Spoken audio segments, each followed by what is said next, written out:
Movie start होती है और हमें बताया जाता है कि इंसानों के प्रदूषण की वजह से पृथ्वी पूरी तरीके से तबाह हो चुकी है। उसके बाद हमें एक बंदे को दिखाया जाता है जो जंगल की तरफ जाके मतलब शहर की तरफ देखता है और गाइस पूरा प्रदूषण की तरफ पूरा प्रदूषण दिख रहा होता है। तभी वो बंदा कहीं पे एक पहाड़ी पे कहीं गुफा की तरफ जाता है। वहाँ पे उसको 2 बच्चे मिलता है। अब यार ये तो मूवी में बताया नहीं गया कि वो बच्चा इसका है फिर किसका है, बट ये उस बच्चे को पाल लेता है। उस बच्चे का नाम रखता है, एक का नाम रखता है थॉमस, एक का नाम रखता है जोसेफ। और गाइस इस बंदे का मैं नाम बता दूं तो इसका नाम है मिस्टर बेन। तो गाइस मिस्टर बेन और जोनस और थोनसन को लेके सीधा चला जाता है यहाँ पे पहाड़ी पे एक फार्म हाउस पे और वहीं पे रहने लगते हैं। फिर हमें 15 साल बाद का सीन दिखाया जाता है जहाँ पे थॉमस भागते भागते अपने फार्म हाउस की तरफ जा रहा था और अपने मिस्टर बेन उसके इंतज़ार में मतलब वहाँ पे खड़े खड़े देख रहे थे।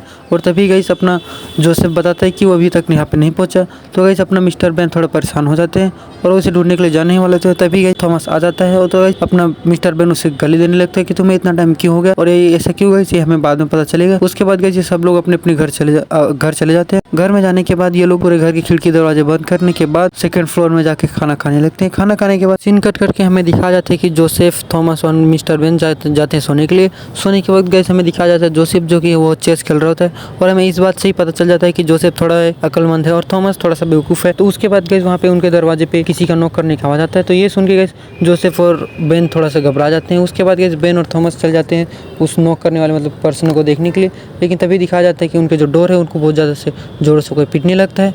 उसके बाद वो लोग अपने दरवाजे को धर के बेन और थॉमस बहुत कस के पकड़ के खड़े होते हैं। उसके बाद वो जो भी था दरवाजे के उस पर वो उनको कस के दरवाज़ा पीटने लगता है। फिर भी वो लोग नहीं हटाते। उसके बाद वो एक ही बार कस के पीट के वापस चले जाते हैं। उसके बाद थॉमस अपना ऊपर आता है और आने के बाद जोसेफ को बोलता है कि तुम हमारी मदद करने के लिए क्यों नहीं। जब वो दरवाज़ा खटखटा रहा था तो तब जोसेफ उनको बोलता है कि अगर मैं ना भी जाता फिर भी हमारे डैड मतलब बेन ने वहाँ पे अच्छे से वहाँ पे लोग लगाया था तो हमें उस डरने वाले कोई बात नहीं थी। और उस भी क्या तुम लोगों ने नोटिस किया कि उसने दरवाज़ा कितनी बार और कितनी देर तक खटखटाया। तो लोग बोलते हैं कि नहीं, तो मैंने नोटिस किया। तो अपना तब जोसेफ उनको बताता है कि जो भी था क्रिएचर दरवाज़ा खटखटा रहा था, पहली बार उसने 10 सेकंड खटखटाया, दूसरी बार उसने 20 सेकंड खटखटाया और तीसरी बार आखिरी बार उसने सबसे आखिरी सिर्फ 1 सेकंड खटखटाया। तो ये सुन के गाइस मिस्टर बेन बोलते हैं कि ऐसा क्यों, लास्ट में उसने एक ही बार क्यों खटखटाया। तब अपना जोसेफ बोलता है शायद कि उसने वो गुस्से में था इसलिए गुस्से में एक बार दरवाज़ा पीट के वापस चला गया। उसके बाद हमें नेक्स्ट सीन में दिखाया जाता है कि कल रात को जो भी क्रिएचर उसके दरवाजे को खटखटा रहा था उसके पंजे के निशान से पूरे के पूरे दरवाजा में स्क्रैच पड़ गया। ये देखिए गाइस अपना बेन बोलता है कि अब फिर से दरवाजा की रिपेयरिंग करना पड़ेगा। उसके बाद वो बेन, जोसेफ और थॉमस चल जाते हैं लकड़ी काटने के लिए। फिर गाइस लकड़ी काटने के बाद वो लोग वापस आते हैं। फिर हमें दिखाया जाता है कि जो अपना जोसेफ था वो कुछ बना रहा था तो उसके डैड उसके पास आते हैं तो पूछता है कि तुम क्या बना रहे हो। तभी अपना जोसेफ बोलता है कि कुछ नहीं, ऐसा कुछ नहीं। तो अपना बेन बोलता है कि मैं इतना भी बूढ़ा नहीं हूँ कि तुम मुझसे हर बात में तुम्हारा बात नहीं समझ पाऊंगा। उसके बाद अपना जोसेफ बताता है कि मैं एक गाड़ी बना रहा हूँ जो कि हमारे साथ काम आ सकता है घर के। तो ये सुन के अपना बेन बहुत खुश हो जाता है। उसके बाद बेन बोलता है कि मैं तुम्हारी कुछ मदद कर सकता हूँ, लेकिन जोसेफ बोलता है कि नहीं, अभी कुछ मदद नहीं चाहिए। तभी अपना जोसेफ बोलता है कि मुझे डर के नहीं रहना। तो अपना बेन बताता है कि इस क्रिएचर को शायद कोई लोग भगवान मानते हैं, कई लोग शैतान मानते हैं, क्योंकि ये जब से प्रदूषण फैला है तब से माना जाता है कि इंसानों की वजह से यहाँ पे आए हैं। लेकिन अब तो पूरे वातावरण पहले से बहुत अच्छा साफ हो चुका है और पानी भी बहुत अच्छा साफ हो चुका है, लेकिन अब इनका कोई काम नहीं है।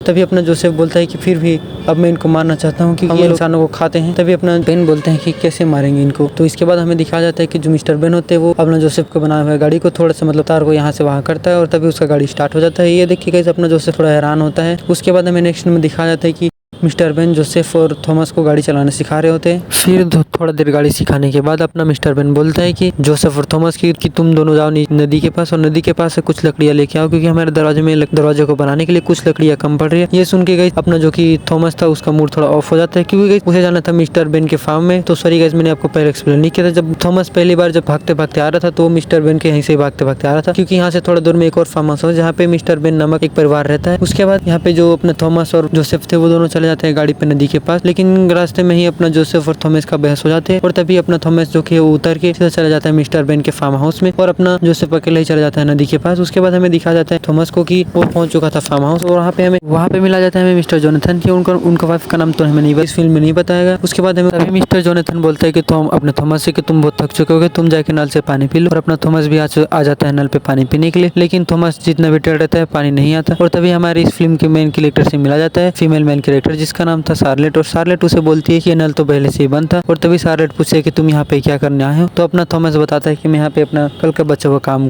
पूरा करने आया हूँ। लेकिन शार्लेट उसे बताती है कि कल का बचा हुआ काम हमारे एक आदमी ने कर दिया। तो ये सुन के अपना थॉमस निराश हो जाता है और वापस जाने वाला होता है। तभी अपना शार्लेट बोलती है कि तुम्हें वापस जाने की कोई जरूरत नहीं, मेरा डैड को तुम्हें और किसी काम में उसकी अब तुम्हारी मदद चाहिए। उसके बाद अपना थॉमस खुश हो जाता है। उसके बाद नेक्स्ट में हमें दिखाया जाता है कि शार्लेट और थॉमस चले जाते हैं एक पेड़ के पास घूमने के लिए, और वो दोनों बहुत अच्छे से बातें करते हैं। उसके बाद बात करते हुए शाम हो जाती है। थॉमस बोलता है शार्लेट से कि अब शाम हो रहा है, मुझे जाना पड़ेगा। उसके बाद शार्लेट उसे हक कर लेती है। हमें इस बात से पता चलता है कि शार्लेट थॉमस को लाइक करती है। उसके बाद थॉमस वहाँ से भागते भागते जा रहा होता है अपने भाई के पास जहाँ से वो उतर के आया था, लेकिन वो रास्ते में पैर फिसलने की वजह से गड्ढे में गिर जाता है। उसके बाद हमें नेक्स्ट में दिखा जाता है जोसेफ को, जो कि उसी जगह पे वापस आ चुका होता है नदी के पास से जहाँ से उसका भाई थॉमस उतरा था, लेकिन उसे थॉमस वहाँ पे नहीं मिलता। तो जोसेफ को लगता है कि वो घर चला गया होगा, इसी वजह से वो घर के पास चला जाता है। लेकिन घर पहुंच के बेन पूछते हैं कि थॉमस कहाँ है। तभी जोसेफ बोलता है कि वो यहाँ पे भी नहीं आया। तो इसका मतलब वो अभी भी मतलब मिस्टर उसने मुझसे बोल के गया था कि मैं जल्द ही घर आ जाऊंगा, लेकिन अभी तक नहीं आया। ये सुन के मिस्टर बेन थोड़ा बहुत परेशान हो जाते हैं। उसके बाद वो बोलता है तुम घर पे ही रहो, मैं जाता हूँ अपने थॉमस को ढूंढने के लिए। बस गाइस आज के लिए इतना ही। इसका सेकंड पार्ट मैं कल अपलोड कर दूंगा, तो बने रहिए वीडियो में। वीडियो को लाइक और चैनल को सब्सक्राइब याद से जरूर से कर लेना गाइस। तो आप वीडियो कहाँ से देख रहे हो कमेंट करके जरूर बताना गाइस। मेरे पास अभी टाइम नहीं था, इस वजह से मैं वीडियो का पूरा मूवी एक्सप्लेन नहीं कर पाया। मैं इसका सेकंड पार्ट जल्द ही अपलोड कर लूँगा गाइस। तो इसके लिए हमारे वीडियो को लाइक और चैनल को सब्सक्राइब याद से कर लेना guys. Thanks for watching guys.